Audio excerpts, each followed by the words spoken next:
पवित्र पुरुषोत्तम मासरे महेंद्रगिरी रे महेंद्र मेला अनुष्ठित होती कहवा महेंद्रगिरी पर्वतमाल बहु साधु सन्त समेत बहु पंडित एवं बहु भक्त समागम होती आम आलोचना करवा पुरी लंगुली मठर महंत वैष्णवपुरी अच्छा आम आलोचना करा सर कौन कहे बर्तमान महेंद्र मेला अनुष्ठित होती किभली देखते एकात भकत जीवन एकात भकत जीवन भकत तो पिता माता भकत तो बंधु भकत निमंते तोर नाम कृपा सिंधु नाम कृपा सिंधु। यही बण जंगल घेरा रास्ता को दिने मर्यादा पुरुषोत्तम श्री रामचंद्र सबरी माता को खोजी खोजी आसीथिले।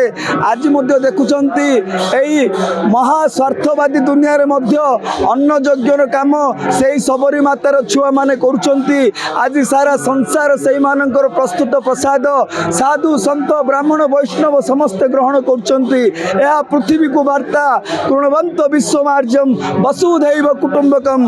जदि निजर परिसर बढ़ावा चाहिए ताहले तृतीय विश्वयुद्ध निश्चित। आ महाप्रभु श्री जगन्नाथ दशम अवतार जेतले कल्की राम महेंद्रगिरी को आसबे भगवान परशुराम को गुरु शिष्य परंपरा रे से शिक्षा से दिव्यता से आध्यात्मिकतार ऊर्जा वर्तमान महेंद्र शिखर रे महेंद्र मेला रे अनुभूत होउछि। महेंद्र मेला वर्तमान जन समुद्र होइछि।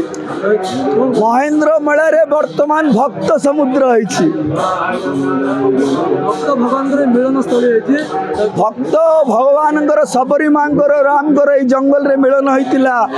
कौरवंकर पांडवंकर जेतले भाई भाई भितर कली होइतिला हेले मध्य कौरवंग निज भाई बोली कहि पांडव जंगल रु मुक्त करथिले एवं याकु नै कि रामायण रचना ए जंगल रे एवं भारत वर्ष रे रामायण सर्किट रे मध्य महेंद्रगिरी जाउछि।